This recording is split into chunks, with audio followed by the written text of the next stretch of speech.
normalizing those experiences. Like one of my kids struggles with socks. The seam is always bad. Like she doesn't struggle unless it's an exact pair of socks that she likes. And so we have like 20 versions of that same sock, right? But any other sock like will not do. But it's okay to say like, yeah, clothes feel differently on your body. Like I get it. That's uncomfortable. You don't want to be uncomfortable all day. And have that not be like, oh, why can't you just put on the socks? They're just socks. I just figure it out, which is what would have happened in my home. Hello, everyone. I know this podcast is coming out a bit late. For those of you who know me, you probably know why. I'm sure most of you won't even notice. In today's episode, I'm chatting with Denise Hicks, who talks about ADHD and neurodiversity. About 35 minutes in, she mentions that she's seeking an open relationship with her husband, which completely blew my mind. And honestly, I got a bit defensive. She pointed out that I'm in a heteronormative relationship, and I think it was the word norm that actually threw me the most. Maybe it's the idea that Denise is willing to explore beyond her marriage. Hey, that's up to her, right? She has that right. There's a lot of language that comes up like authentic self and polyamorous. I'm just not down with these terms. I'm not interested in them. I think a lot of these words put people in boxes. Ultimately, I respect Denise for being open and vulnerable in this conversation. That's something I truly value, so thank you.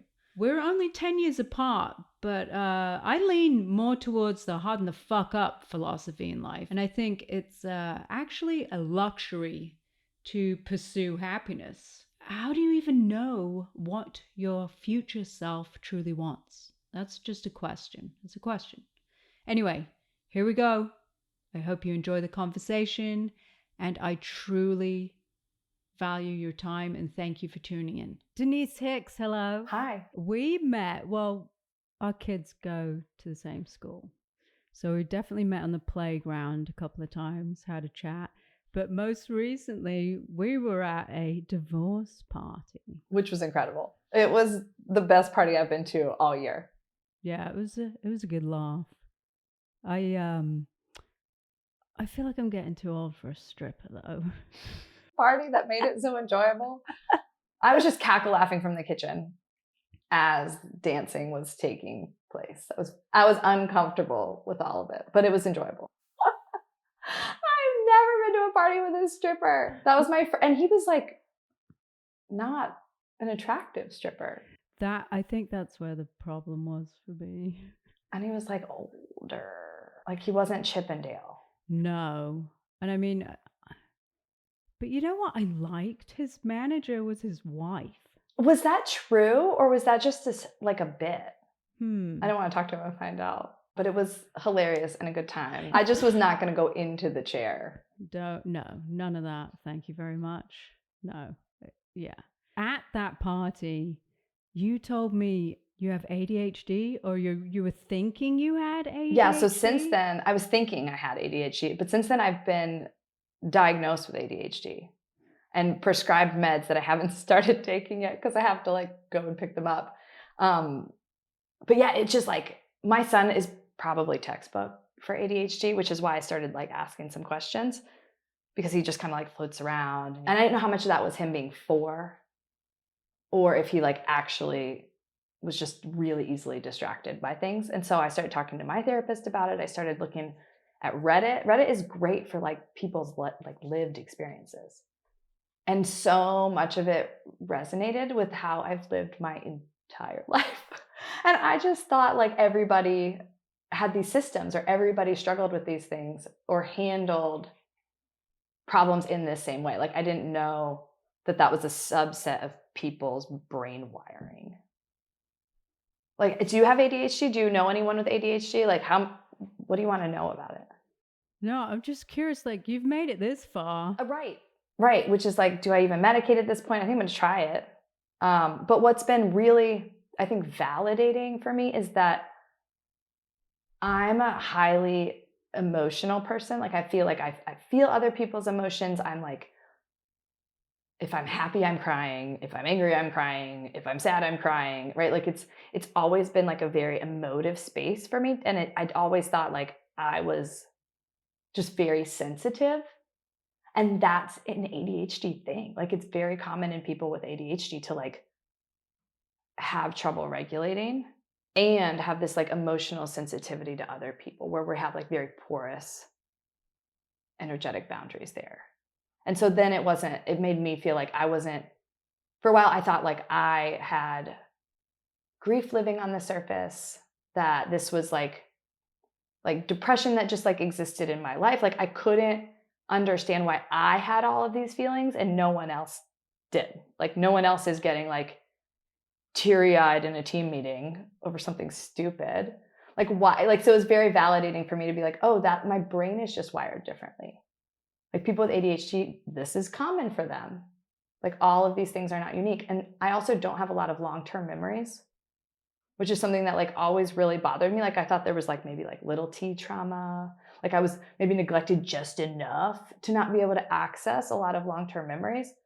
And that's really also normal for people with ADHD because there's like coding problems with short-term to long-term memories, right? Like there's nothing to like fix or heal. It's just like, this is how my brain is wired.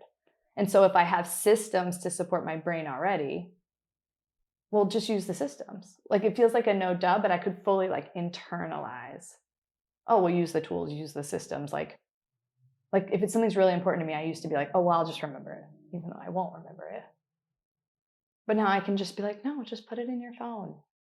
Instead of like, I'll remember it, I'll remember it, I need to remember that, I'll remember it. And just like that chatter that is just constant when you're trying to like manage things for your brain so it doesn't forget.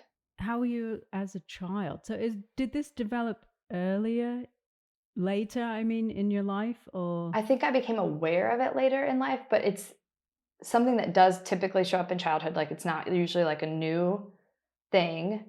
But for women, a lot of people are diagnosed late because of this social conditioning.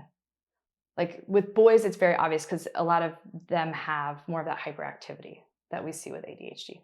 But with women, more of them are that inattentive type where like maybe they're listening in class, but they're just like doodling. And the doodling actually helps them listen. Or they're daydreaming, or they're like chatting with a friend constantly. Um, and so I always did well in school, but I also was in my house, it was unacceptable to not do well. So I don't know how much of like my experience in school was like I would take voracious notes, and then I would like go back over those notes as like a way to cram for a test. And then I would just go through and I wouldn't even read the questions. I would just like look for keywords and like answer the questions. And if I got 87, 89, I'm like, cool, I'm done. Like it doesn't matter if I forget all of this information tomorrow, like I made the test. So I like had systems in places for like getting the grades so I could appease the people back home. But like it wasn't internal motivation unless the class was something that I was really interested in. Like I have a psych degree. Like they were classes that I could take and get involved in and enjoy.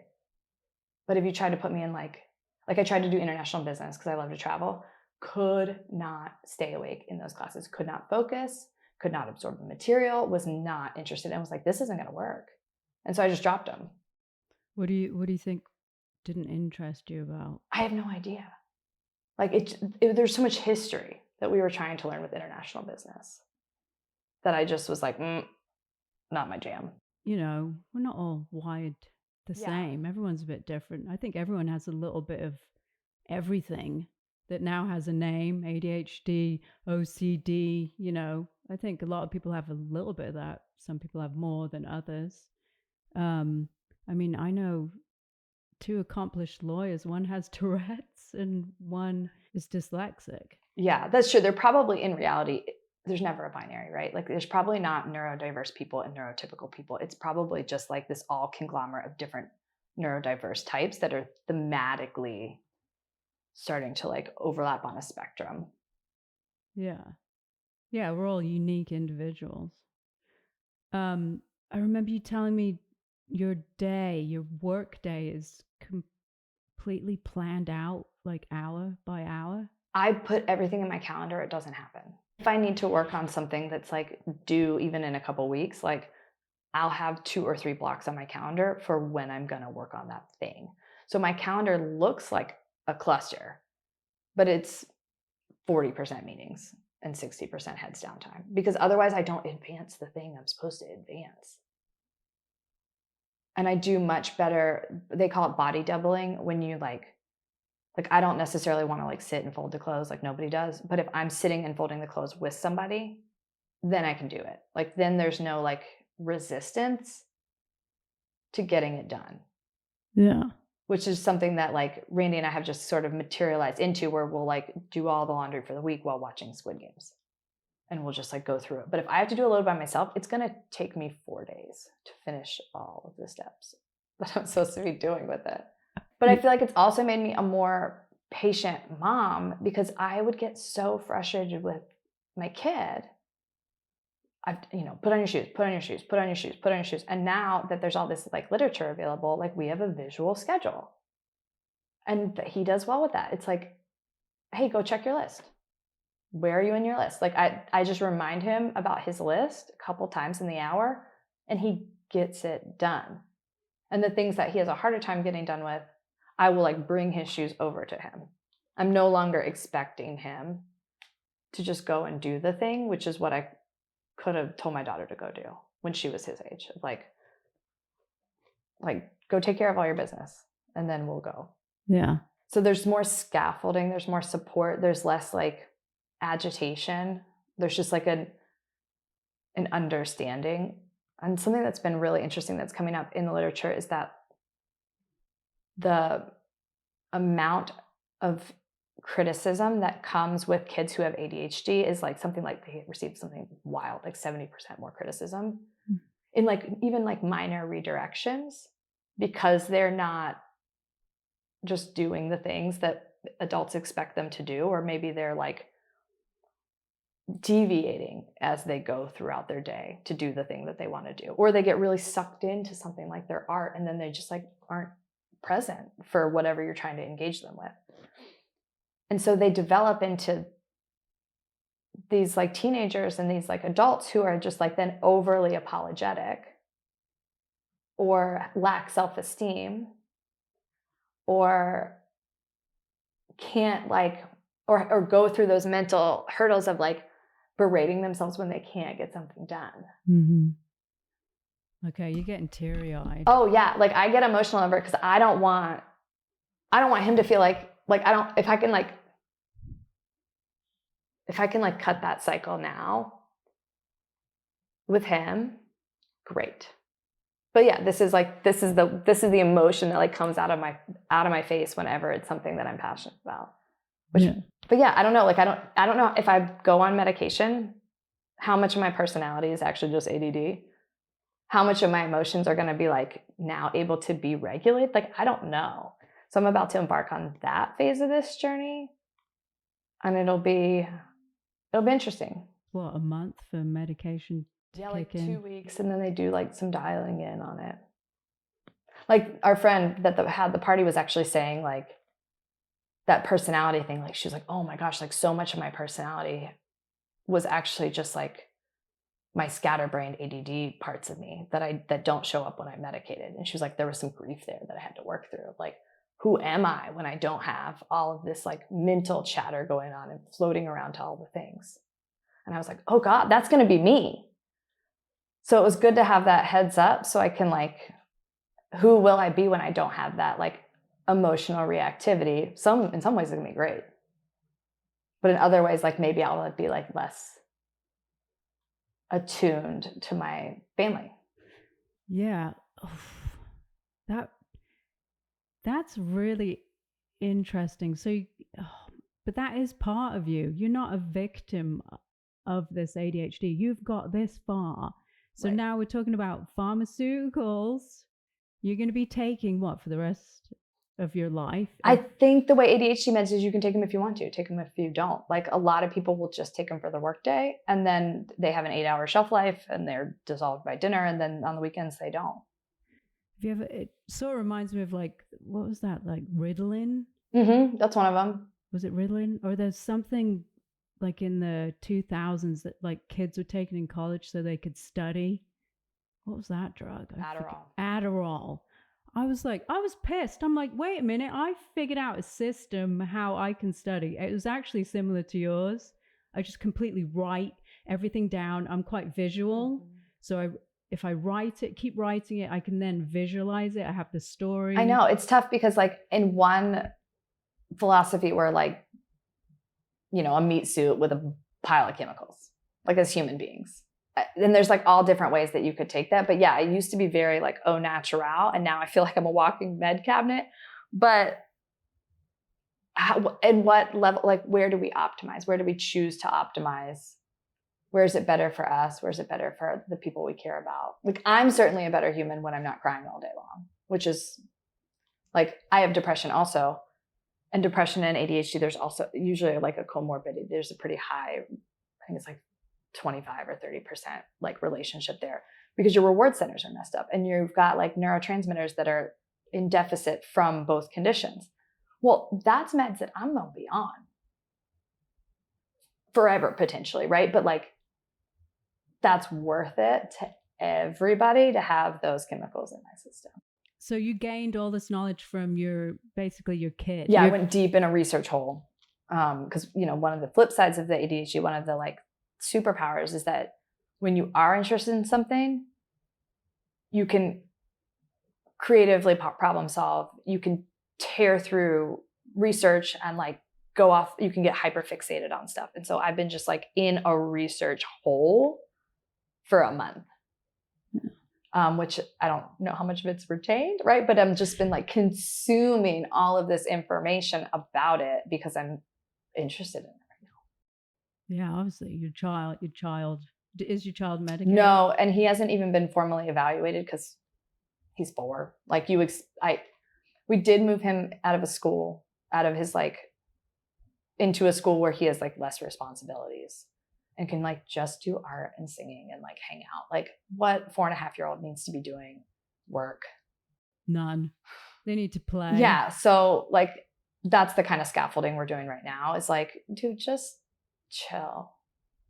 Like don't let these, because the other school was like kind of making him feel bad when he couldn't fall in line with what the other kids were doing, or he was getting too excited and he's got a lot of energy.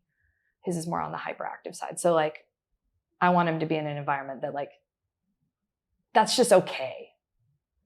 And so he's been very happy at his new school. Yeah, good. And I'm sure you're happier too. Yeah. Yeah. Yeah, that was interesting point you brought up, like the constant, don't do this, get it, and it really messes with your self-confidence. Yeah, it just wears you down. Like, can you imagine if your boss just like 70% of the time was like shitting on you? Like as parents, we probably do to our kid, like just more of like a critical feedback loop instead of just like, they're just humans in our house that we coexist. And I only course correct you if it's an explicit need. Yeah, we do a lot of just organic consequences rather than harp on my daughter, oh, do this, do that. It's like, let her make her decisions. Like today, she didn't want to take an umbrella. It was raining. So what? Okay, she's going to get wet. Yeah. Let it go. Yeah. Yeah. But it's hard. Like when your parenting style wasn't like that, then you're in this like default parenting mode where you want to like control and you're more worried about how other people, well-behaved children is like a reflection on me, right? Like there's a lot that comes up. I mean, Randy and I got in an argument just recently over like, he was like, well, I take this water bottle to Logan school because then I don't forget it when I have to come home. Like this is part of my system if I'm doing all the pickups and drop-offs. And my kid wanted the other water bottle. I'm like, let him take the other water bottle. Like it's not, why are we having a power struggle? And he's like, but y'all are messing with my system. And now there's more mental load for me when I'm doing these tasks to like get everybody home. So like at that point, what do you accept more mental load or do you let the kid like do their thing? And a water bottle is stupid. Like, take the water bottle, but big deal. But it could extend to like any amount of mental load that a parent is now picking up by letting their kid have more autonomy. Yeah. Is your husband, you're married, right? I'm married. Yeah. Is he like neurodivergent also? He is. He probably is on the spectrum. My daughter's also probably on the spectrum. So we've been also trying to learn together about like cross neurotype communication to help everybody out. I read neurodivergent people are more likely to be like bisexual. Yes, I am bisexual. I think if I were coming out now as like an older grown up, it would probably be like pansexual or maybe even demisexual. I mean, but when I was What does that even mean? like, you're throwing words at me. I have no idea. Pansexual is when like, you're really into someone, but there has to be an emotional connection to have. Isn't that everyone? Right. Like it could be, maybe not. Right. And then I think demisexual is more of like you have to have an intense emotional connection. Or no, sorry, I'm mixing this up. Pansexual could be attracted to anyone regardless of gender. It's more of like a spectrum thing than a binary boy girl, which is what bisexual is. And then demisexual is the emotional connection to have a sexual relationship. Okay. So like but it's all a spectrum, right? Like it's all a spectrum with themes. I would say that I would 80% of the women that I would find attractive, whereas like I find maybe like 20% of dudes attractive. Like there's a more specific archetype of dude that I'm into, whereas like there's more variance in flavor in the women that I'm attracted to.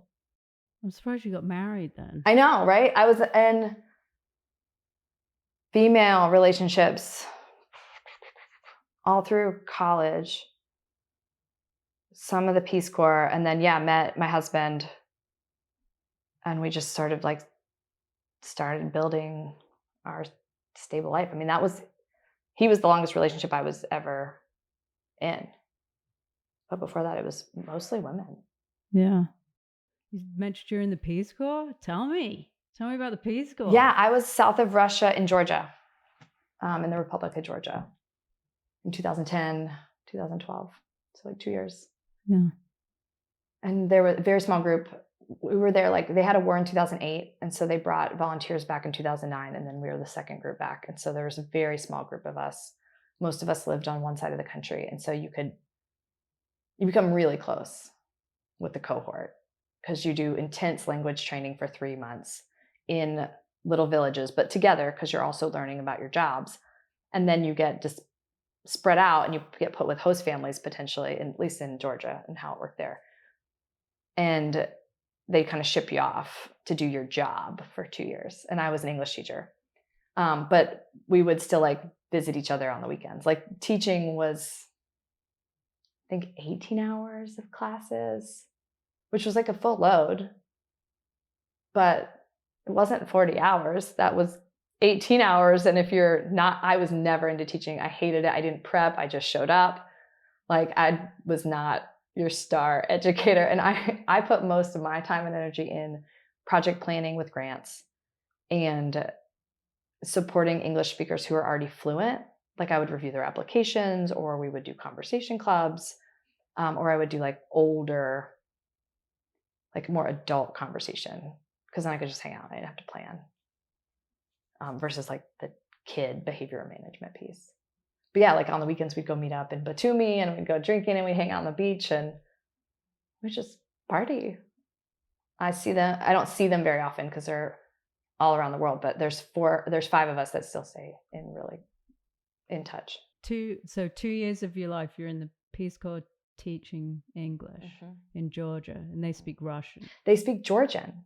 Yeah, they have their own language that they're very proud of that was never fully eradicated during the like Cold War or like USSR takeover. And a lot of them speak Russian anyway, and they have Russian classes and Russian TV and things like that. But similar to what your friend was saying in Ukraine, like it's gone through different periods where Georgian language, culture, literature was very much revered and really focused on in the education system. The older generation then had a totally different experience where it was like Russian in the classroom and a lot more stifling going on. And so there's been more of a Georgian revival. I don't know politically what they're doing, and it's been 10 years since I've been there. But we have 2 friends that are living there now with their kids. I wanted to ask you about your number plate on your car. Does it say endangered or end gender? It says Gender? Ender Dragon. Ender dragon? Ender Dragon. It's everyone in my house plays Minecraft.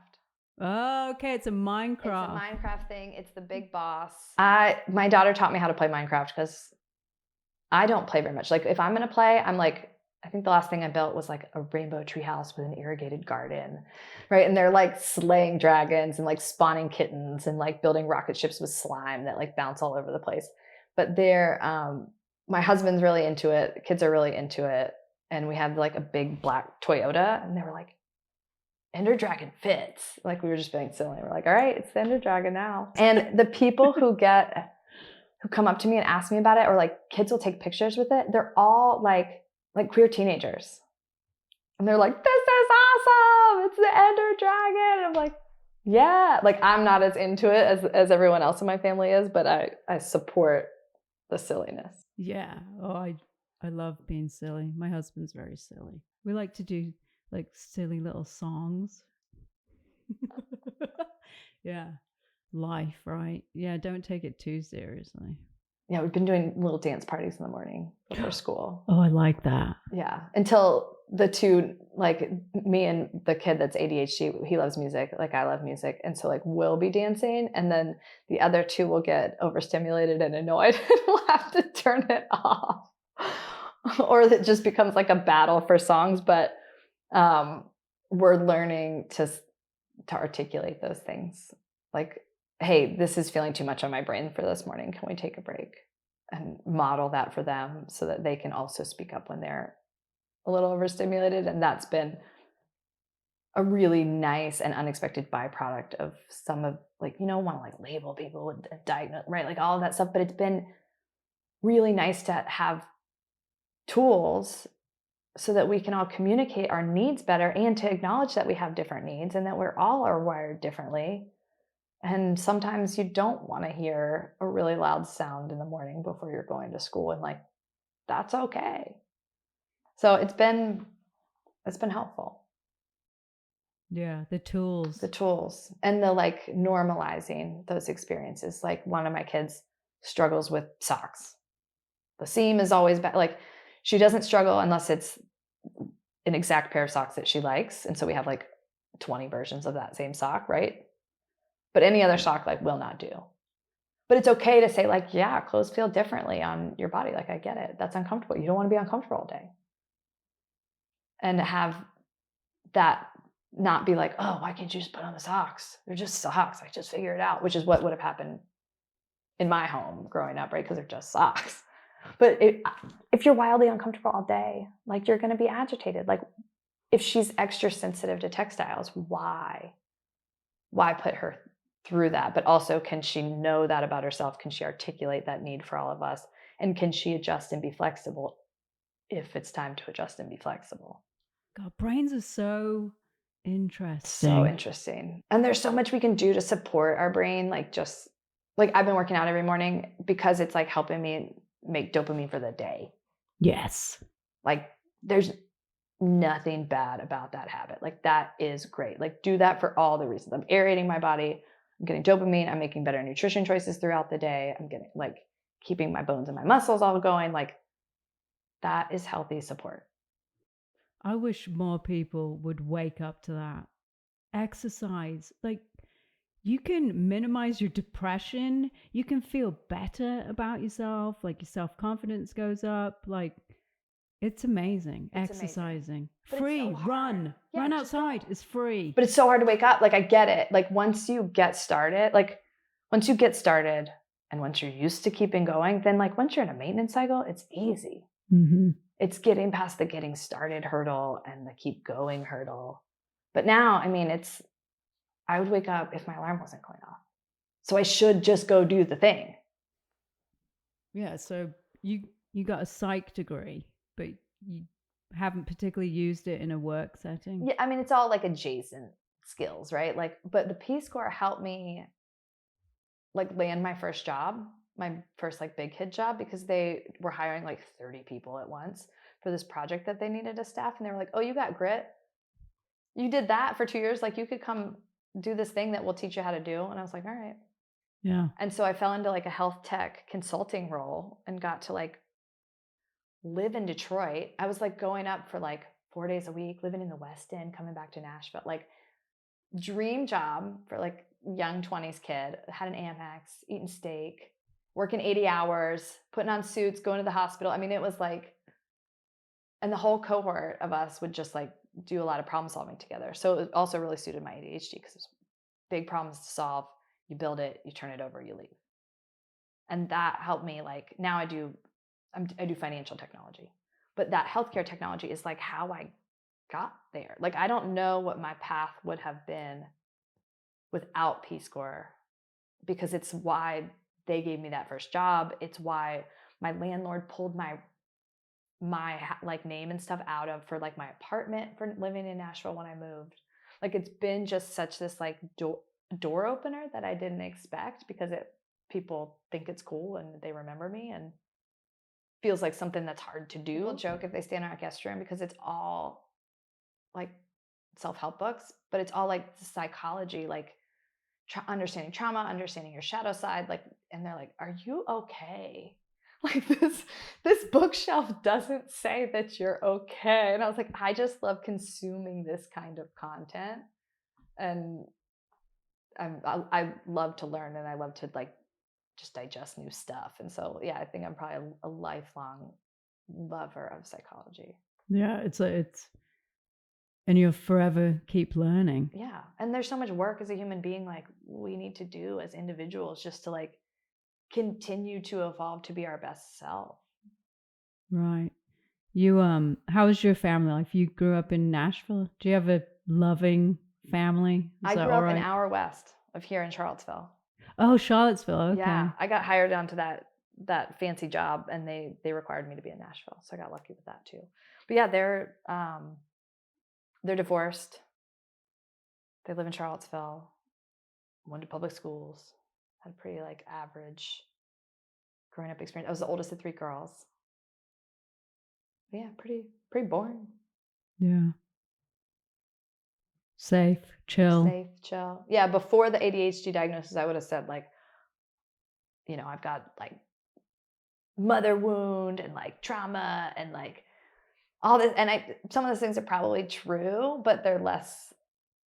I think I was giving them more weight looking for an answer why I didn't function like other people. Do either of your sisters? I don't know. No.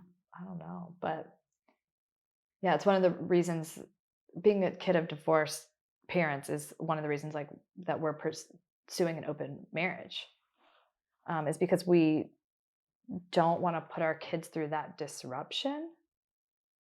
But we have like evolved and grown past a point of romantic relationships right now. But there's so much friendship, and there's so much history, and there's so much financial entanglement and parental entanglement that like that's the foundation of our family unit that we want to preserve. Whereas I feel like when my parents were going through their stuff, like you didn't have a lot of options. If you were unhappy, you just blew it up. Right. And that might show up in like addiction or infidelity or whatever, but like you didn't feel happy and secure in your relationship. And so like you just burned the house down to get out. And now I feel like we can talk about what's good, talk about what's not good, and like what's important to us, and like evolve things. And so we're evolving, and we're just evolving into a different space. So you're talking about having an open relationship. How would that transpire? I think what it looks like in iteration 1, because it's always probably evolving, is more of like a platonic life partnership. With your husband. Yeah, and then both of us are free and able to seek relationship elsewhere in whatever capacity that means to us. I think right now it means for me to like lessen my codependence on him in some very key areas, like food management. Like I don't cook for myself. I don't go to the grocery store. I don't do these very basic like life tending things, because he's always been that support system for me, and I am wildly overwhelmed by the grocery store. and I get too distracted cooking and I just like shove whatever's in my mouth because I'm hungry and it's been 3 hours past the time I should have eaten, which is also like very typical ADHD. So I need to figure out what systems I need in place to like cook regular dinners like a grown up and cook regular dinners for my kids as a grown up. So I've been working on those pieces. But I mean, I think we're both free. Like I know we're both free to explore other relationships and then continue to have those conversations as things change, as things morph. That's bizarre to me. What you just said, you don't go to the grocery store, and you don't cook because it's overwhelming, and you just get distracted. That's the part that's weird for you. No, I'm so intrigued with it. This is like, yeah, is this like a new way of, so people don't get divorced? There's going to be like just platonic, raise the kids. I don't know what it looks like in 20 years. I don't know if we'll be divorced in 20 years or if one of us will want to get remarried and that's why we need to like legally separate. I don't know if I'll always live, like I don't know if we'll always live together. I don't know what it looks like a year from now. Yeah.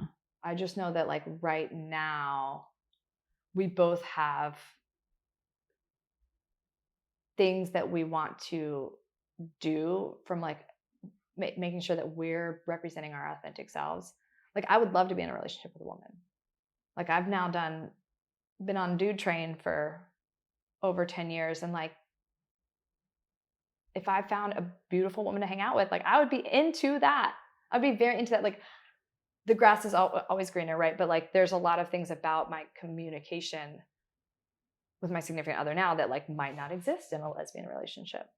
Because women by default sometimes have different communication styles and different emotional reactivities to like things they want to talk about. Like it's more, the friendship angle is a little different or could be a little different. So I'm interested in like just listening to what I need, what's coming up for me is like what do I need to be authentic and to be happy and like what feels warm to me and where's that going to lead me? And I want him to do the same. Sounds kind of selfish to me. Which part? Maybe I'm old school. I got married later in life, and there's a reason for that. Because, hey, I had a lot of fun. I did what I needed to do, and then I was ready to have a family. So I made a commitment, and the commitment is us being together and being a unit and being loyal and being, navigating this thing called life together. Yeah, and we're redefining it in that like that commitment right now is still there.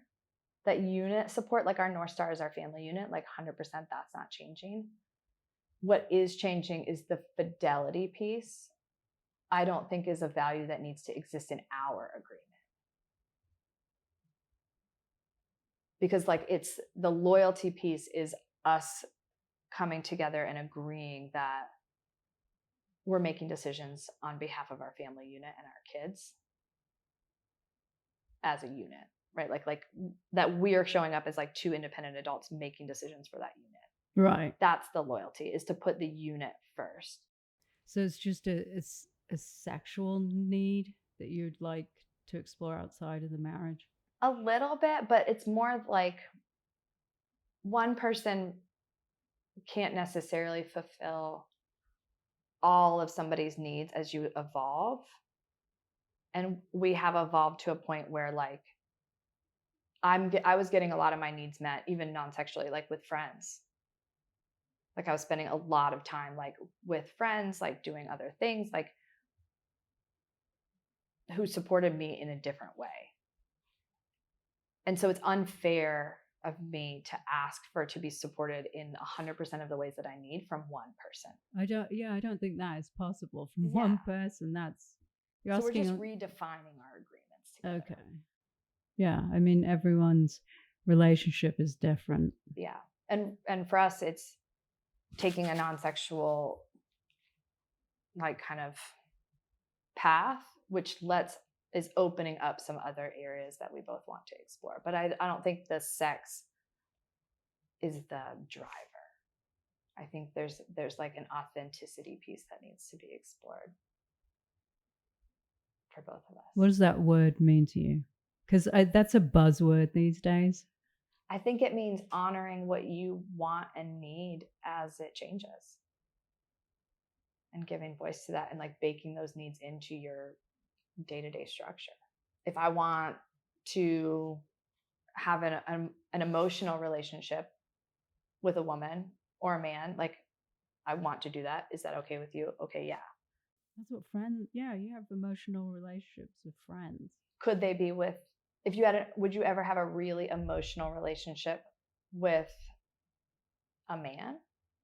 Yeah, I got plenty of male friends. Is sex the only place that crosses a line? What do you mean? Say that again. Like, do you believe that your husband should be your primary emotional relationship?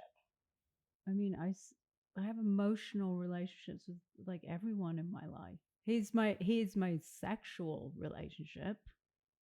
Absolutely. But does he get your, like, would you be telling, like, your other emotional connections, would you be telling them information that he wouldn't know?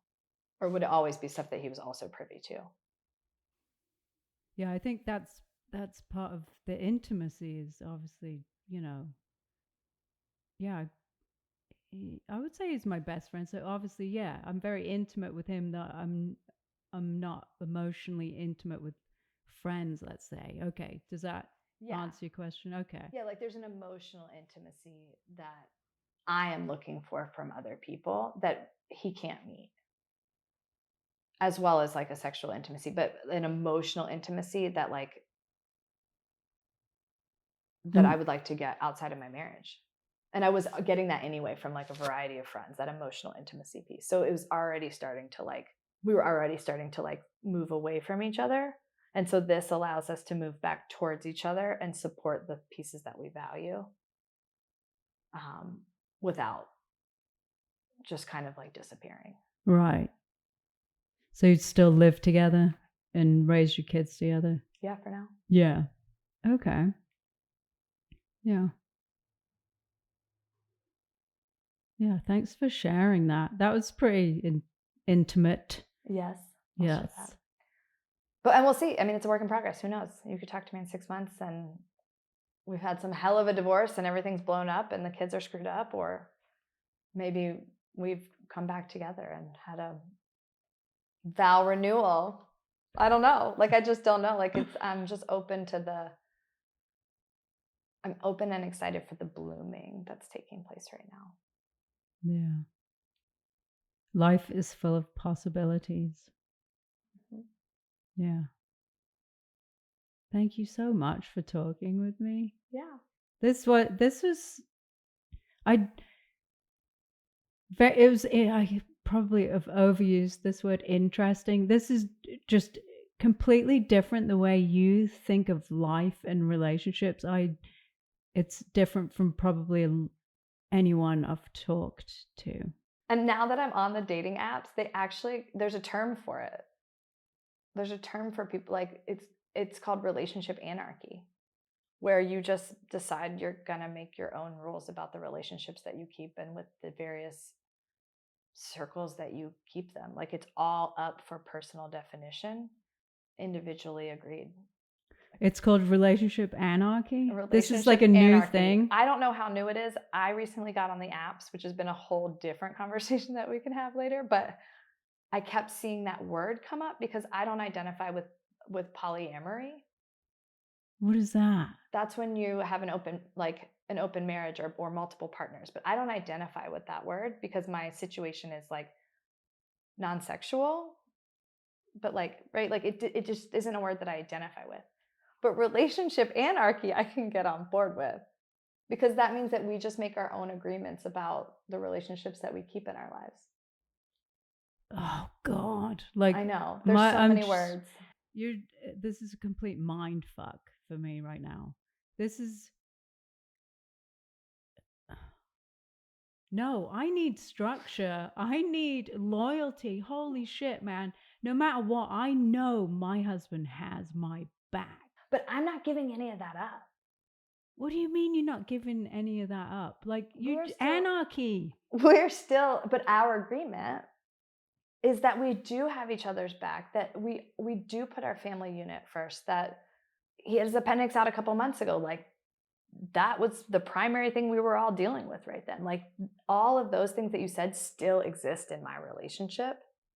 And those are agreements that we have made together and are happy to abide by them until they no longer work for us. I think that's where the anarchy piece comes in. I think in my relationship, the trust would just disappear instantly if I was sexually intimate with someone else.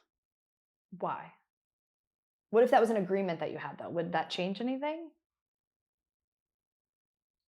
Say that again? If you had an agreement that sex with other people was okay, then would the trust still be broken, or would the trust only be broken if the agreement was broken? I wouldn't want my husband having sexual relations with anybody else either. Well, that's fine. Then that would freak me. I'm so jealous. That'd be awful. Then you wouldn't make that agreement. That's what relationship anarchy is that you don't make agreements that don't feel good in your body. Right. So we're completely fucking different. The way I couldn't handle that. Are you kidding me? You'd be okay with your husband being with someone else and like being intimate and vulnerable with someone else? Yeah, because our agreement allows for that. Okay. Because that's what feels right for us. Like, I'm just saying from a relationship anarchy perspective that, like, everybody is different. Everyone's relationship needs are different. Yeah. Everyone's history is different. So make agreements that make sense for you two as two individuals. Like, I am not you and your husband, right? Like, I am not you. We don't operate the same way. So, like, my agreements would be different than your agreements. And so if everyone made their own agreements in their own relationships, what would that actually look like? I bet a lot of people would be set free. And maybe your agreements would put you exactly where you are today. And that's great because you have a really solid relationship. But how many other people, like, I was slowly dying inside because I wasn't feeling emotionally fulfilled in my relationship. I felt alone on the planet. And so I was trying to find all this emotional intimacy outside of my marriage. But now that's just okay. And so there's just this, like, I don't feel the need to come home and tell him, oh, I had this great conversation with this, beautiful woman about X, Y, and Z. Because, like, he doesn't care.